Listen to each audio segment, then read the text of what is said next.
In the last few days, we've had a ton of Spider-Man 3 news, including the return of Alfred Molina as Doc Ock, the return of Kirsten Dunst as Mary Jane Watson from the Sam Raimi Spider-Man series, Charlie Cox's Daredevil making an appearance in the film, possibly being Spider-Man's lawyer, and even a possible appearance from Ryan Reynolds' Deadpool. So with all these cameos possibly from past Marvel characters, and the multiverse opening up the possibility for other characters from the past, present, and future to make an appearance in the film, I have compiled a short list of characters who I think could possibly make a cameo in the film, and I break down their history with Spider-Man and give my thoughts on how they could possibly appear in Spider-Man 3. But before we get to that, guys, make sure that like button, because liking these videos lets me know that you love them. And make sure you smash that notification bell so it's any videos just like this one. Let's get to the news. So first up on my list of Marvel characters who could also make a cameo in Spider-Man 3, I have Moon Knight. With Moon Knight having its own Disney Plus TV show to help introduce him into the MCU, could we see Oscar Isaac's Moon Knight make an appearance in Spider-Man 3? Moon Knight has teamed up with Spider-Man before in the comics, in The Amazing Spider-Man issue 220, where Spider-Man and Moon Knight team up to take down the Magia crime syndicate. Moon Knight has had a history of being in Chicago, Los Angeles, and New York, so it's possible that he could show up in the same place and time as Tom Holland's Spider-Man during the events of a multiverse catastrophe. So how exactly could Moon Knight appear in Spider-Man 3? Well, given that Moon Knight's Disney Plus show will occur after the events of WandaVision, we could see Moon Knight team up with other New York superheroes, including Spider-Man, and collectively deal with many Spider-Man villains that could come from the multiverse event. His appearance in Spider-Man 3 would be a great way to introduce fans to Moon Knight and get them ready for his new show. Next up on my list is Quicksilver. While none of us know exactly what WandaVision has in store for the MCU and fans, we do know that at the end of the series, Wanda more than likely will lose control of her powers, which will cause events that lead to a multiverse story arc taking place in Spider-Man 3 and ending with Doctor Strange 2. It is believed that a possible character we could see at the end of WandaVision is Wanda's brother, Pietro, better known as Quicksilver, making a return. Which, if he does come back, will he be a friend or a foe to the members of the MCU, including Spider-Man? Quicksilver and Spider-Man have battled before in the comics in The Amazing Spider-Man issue 71, where while in pursuit of the Avengers in an attempt to possibly redeem himself, he tries to capture Spider-Man, who has been labeled as a fugitive of the law. As far as how Quicksilver could appear in Spider-Man 3, I think that Quicksilver could either join Wanda, since it's his sister of course, and help her in battling members of the MCU including Spider-Man, but I think the more likely thing that will happen is that Quicksilver will see that Wanda is out of control and needs help. So he travels to New York to go find Doctor Strange at the Sanctum Sanctorum, and in doing that he comes in contact with Spider-Man. Possibly towards the end of the actual Spider-Man 3 movie. One Marvel character that many fans would love to see make a cameo in Spider-Man 3 would be the vampire hunter Blade. While Blade is slated to have his own MCU movie, we are not exactly sure what it's about or how Kevin Feige will incorporate his movie into the overall MCU story arc for Phase 4.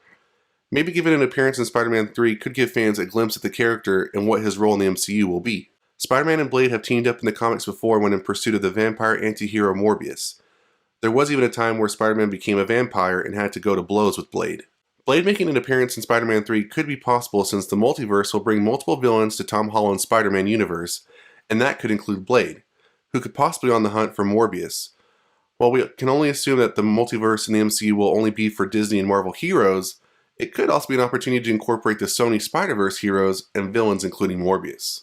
Spider-Man 3 has already shown that it's bringing past Marvel movie actors and characters back to make an appearance in the movie, so one character that could be included on that list is Nicolas Cage's Ghost Rider.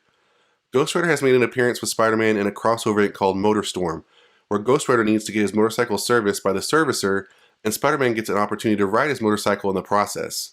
Like Quicksilver's appearance being more Wanda Doctor Strange focused, Ghost Rider could also be included in that mix thanks to Agatha Harkness and the related villain Mephisto. It is believed in WandaVision that Wanda will create her kids Wiccan and Speed, and in the comics, Mephisto tries to say that Wanda's kids are actually fragments of his own soul, and tries to reabsorb them. He is successful, and Agatha Harkness wipes Wanda's mind of any existence of her kids in the aftermath. Being that Agatha is going to be portrayed as a villain in WandaVision, it's possible that Mephisto could be the one pulling the strings behind the scenes, and given that Ghost Rider and Mephisto have a long history, once Wanda opens the multiverse, he could make an appearance and end up finding Doctor Strange to find answers as to what's going on. And finally, the last character that I think could make an appearance in Spider-Man 3 is Shang-Chi.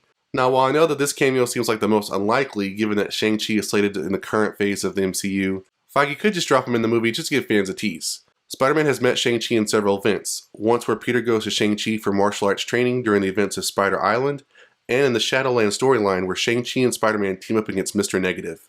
I think the way Shang-Chi can make an appearance in Spider-Man 3 is when the multiverse is open and Spider-Man villains from various worlds and timelines are leaking into Tom Holland's world. An alternate version of the Mandarin than the version we saw in Iron Man 3 could make an appearance, and that could lure Shang-Chi into the mix. New York being the possible main focal point of the multiverse portal, A meeting at Doctor Strange's Sanctum Sanctorum could be the place where the two heroes could get their introduction to each other in the MCU. So what do you think about my list of the heroes that I think could possibly be additional cameos in Spider-Man 3? What do you think about all the cameos that we got so far, as far as like Daredevil, all the past Spider-Man, Mary Jane Watson, all the other supporting characters, Deadpool, and who do you think that you would like to see as far as cameoing in either Spider-Man 3 or in Doctor Strange 2? Let me know below. And that's it for this video, guys. If you enjoyed it, hit that like button. If you want more like this one, make sure you smash that notification bell. And I'll see you guys next time on The Mashup.